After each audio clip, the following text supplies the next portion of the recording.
நம்ம இன்னைக்கு விடுகதை பகுதி 2 பார்க்கலாம். விடுகதை 1. பச்சை கீரை சமைக்க உருவாது வழுக்க உதவும், அது என்ன?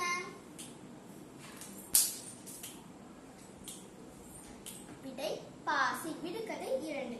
அடர்ந்த காட்டில் ஒற்றை அடிப்பாதை, அது என்ன? விடை தலைவகீடு.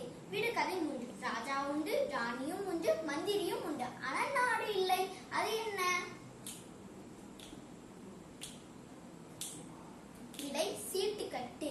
விடுகதை 4. மேலே மேலே செல்வான், ஆனால் கீழே வர மாட்டான், அவன் யார்? விடை வயது. விடுகதை 5.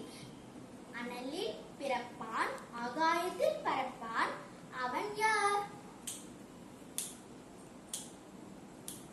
விடை புகை.